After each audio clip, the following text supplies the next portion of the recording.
Cool, I think we're going. Hey, good morning, Monument family.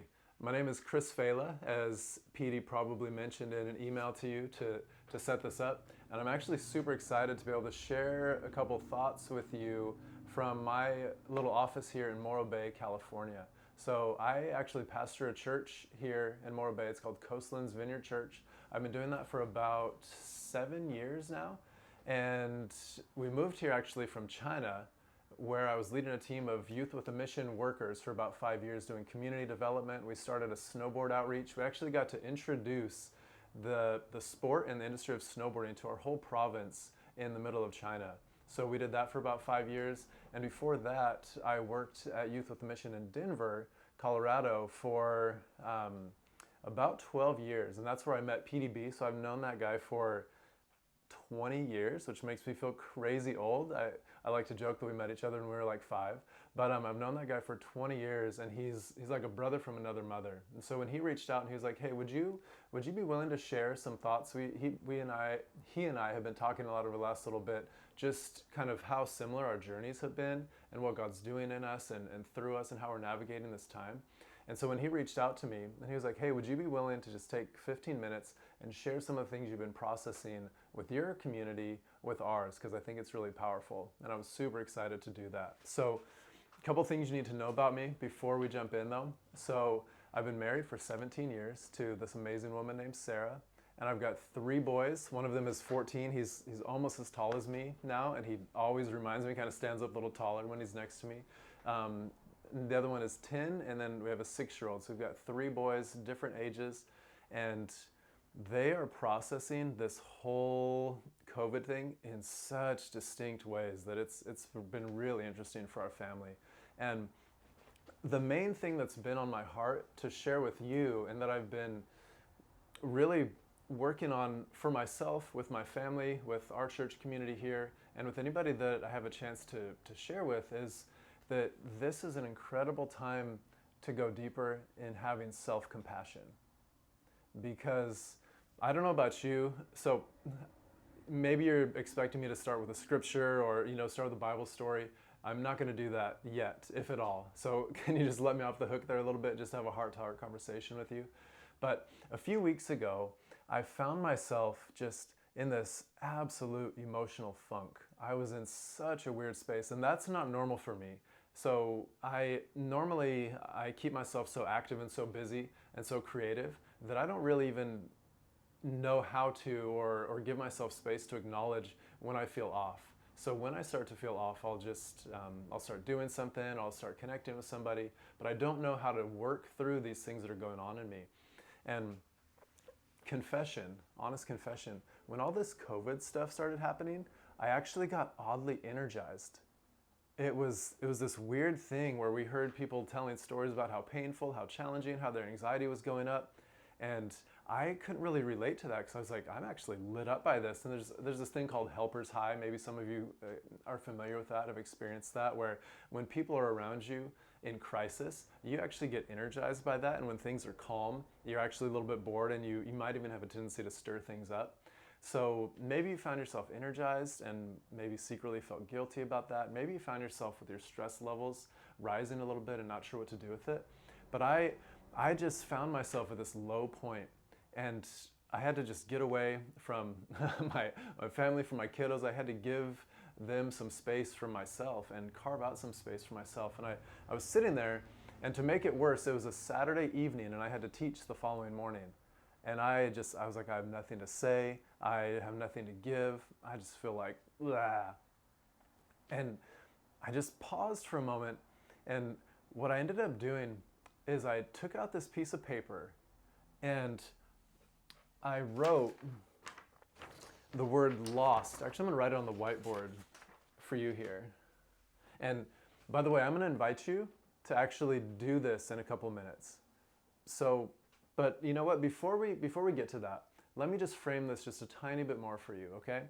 So I'll come back around to what I did. So if you want to pause this real quick and grab a piece of paper if you haven't yet, something to write with, I think it will really, really help you in the long run. And this is something that you could do with your kids.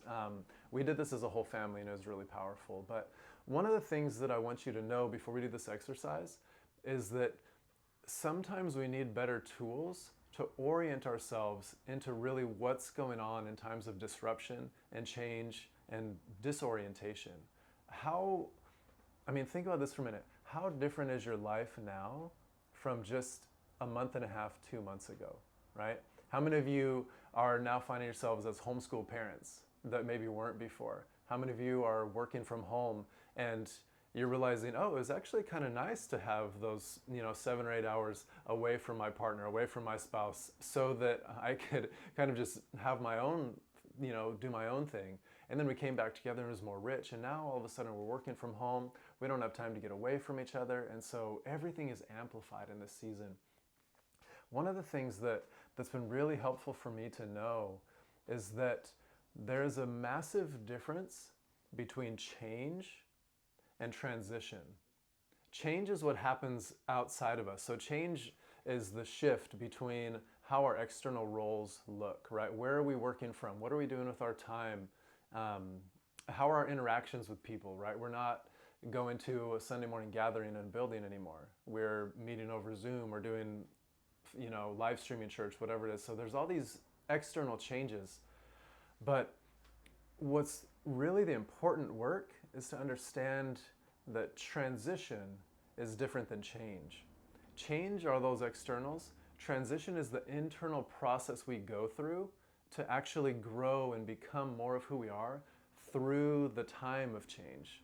And every transition goes through a similar process that if somebody can name that for us and articulate that for us and identify where we are in the stages of that, then all of a sudden we find ourselves being able to settle in more deeply.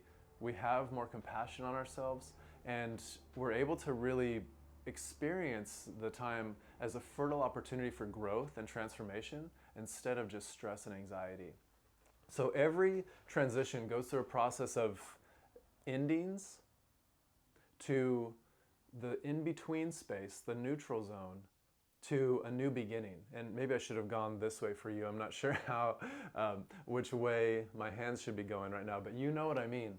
Every transition begins actually with an ending, with losses. And then we move into this in-between, this limbo space that we often don't know what to do with. And then finally a new beginning emerges. But one of the things that's really important for us to do is actually grapple with the things that have been lost so that we can move forward into the process. Because sometimes we end up holding on to things that we've lost without even knowing it, and then they take this emotional toll on us. And that's what I found, hey, since it's church, let me just show you one place where this appears in Scripture. And it appears all over the place. For example, we're just a few weeks out of Easter. Think about this: death of Jesus, burial, resurrection. Every transition is basically the Easter story, right? Of a death of something, this burial of something, this in-between, this neutral space, and then resurrection, a new life. But at risk of being a little cliche, I know you've heard this passage over and over and over, but maybe this will hit you in a new way in these moments. This is Ecclesiastes chapter 3. Ecclesiastes chapter 3, starting in verse 1. It says, "There's a season for everything, and a time for every matter under the heavens, a time for giving birth and a time for dying, a time for planting and a time for uprooting what was planted, a time for killing and a time for healing, a time for tearing down and a time for building up, a time for crying and a time for laughing, a time for mourning and a time for dancing, a time for throwing stones and a time for gathering stones, a time for embracing, which is not now, and a time for avoiding embraces, a time for searching and a time for losing, a time for keeping and a time for throwing away, a time for tearing and a time for repairing, a time for keeping silent and a time for speaking, a time for loving and a time for hating." I don't know what Jesus would say about that one. "And a time for war and a time for peace." But what Solomon is acknowledging here in his wisdom is that essentially there are these incredibly drastically different seasons of life that we go through. And if we don't identify the seasons and what's going on in us and around us, then we're just going to feel lost. We're going to feel disoriented, and we're not going to be ourselves. Because here's the reality. You have never been yourself in a COVID-19 season because you've never experienced a COVID-19 season. And so this is a space for you to learn some self-compassion and identify these new things that have never had to surface in you because you've never encountered circumstances like this before. So if you've been feeling out of sorts, disoriented, just completely off kilter, totally understandable. And so here's this quick little tool that I'm going to give you to be able to process this on a level that I think you will find helpful, that really made a massive shift almost immediately for me as I found myself in this Saturday evening funk before I went to share with my church the following morning. So what I'd like you to do, this is what I did, is I'd like you to take a piece of paper, and you can either fold it in half or draw a line down the middle. That's not very in the middle, I realize that, but draw a line down the middle, not all the way to the bottom though. And I want you to write on the upper left-hand corner,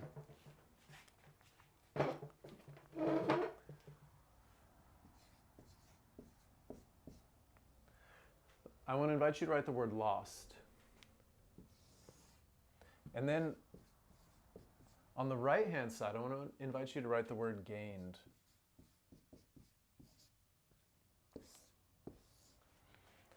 Now, the first thing you're going to do is you're just going to take a couple minutes and you're just going to write down everything that comes to mind that you've lost because of this transition and this disruption of COVID-19. So not that I need to give you too much primer, right? I'm sure that it's all pretty clear for you, but I'll read you a couple things that I found myself writing down. I lost a lot of connection with friends through soccer, through snowboarding, through gathering in person on church Sunday morning. I lost chances to eat out. So some of these were kind of more superficial, but some of them were a little bit deeper. Our family was actually going to go on a cruise on April 19th, and I'm so glad we didn't do that, but that was something that we had to process. So that was just a few. Actually, we did this with our kids as well, and so kiddos, if you're listening, or parents, if you're listening, I would really, really encourage you to invite your kids to do this as well. Here's some of the things that our boys said. So one of our sons, he said that, this was our kindergartner, he said that he lost friends, time with his teacher, riding his scooter with friends. What else did he say? Peace. He lost a sense of inner peace because he was nervous about COVID-19 and all the conversations around it, and a sense of security. Those are big feelings for a 6-year-old to have to process through. Now I'm getting a little bit ahead of myself, but we also invited him to write down some of the things he gained. And what he wrote under gained was he got a new trampoline, which this was kind of our way to contain him outdoors when we were in shelter in place, and then time with his big brother Zach. And so those are some of the things he gained. And what we invited him to do was to identify the emotions, because it's not the important piece isn't just acknowledging what's been lost and what's been gained, but the important piece, let me just gather all my stuff over here. The most important piece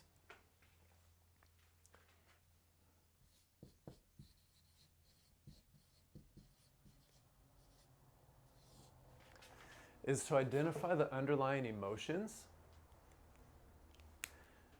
and know that on a subterranean level, right, that's probably what's affecting a lot of your behaviors, your lower patience level, your lower compassion level, your lower tolerance for what's going on around you, maybe your spikes in anxiety. So if you can understand and just actually sit with for a few moments some of the emotions that these losses and these gains surface for you, then all of a sudden you won't have so much going on behind the scenes in your world as the undercurrent of your life that's affecting your behavior, your mindset, your outlook.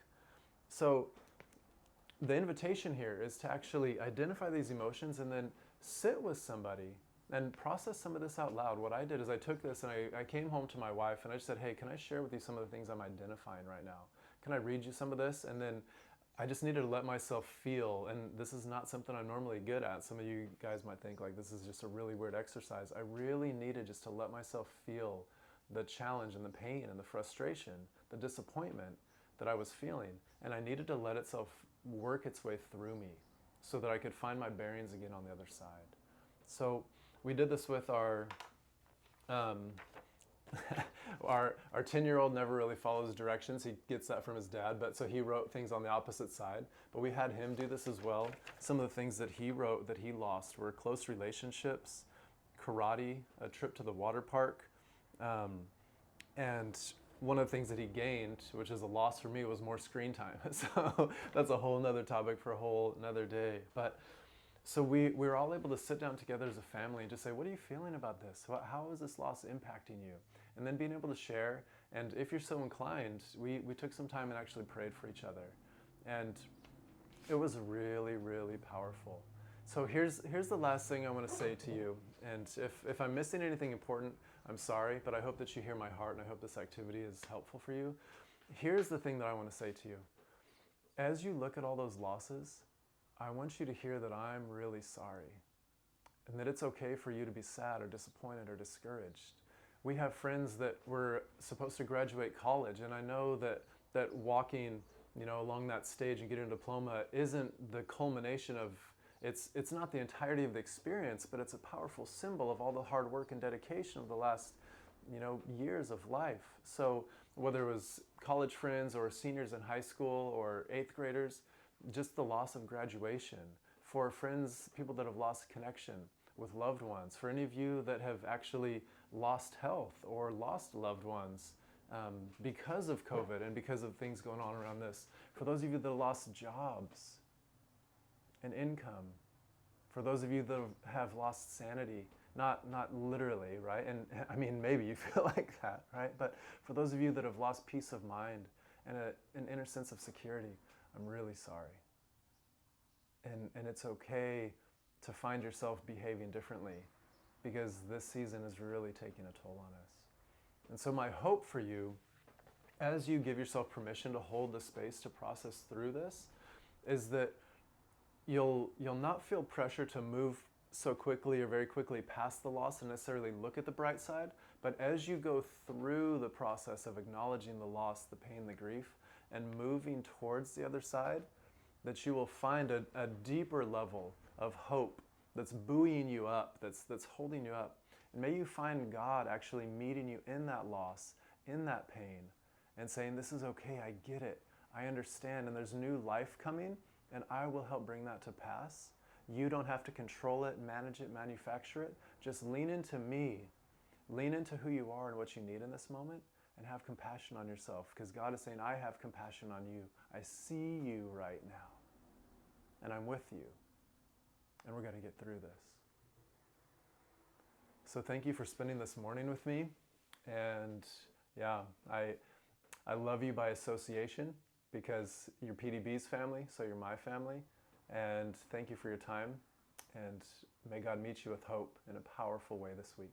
All right, take care.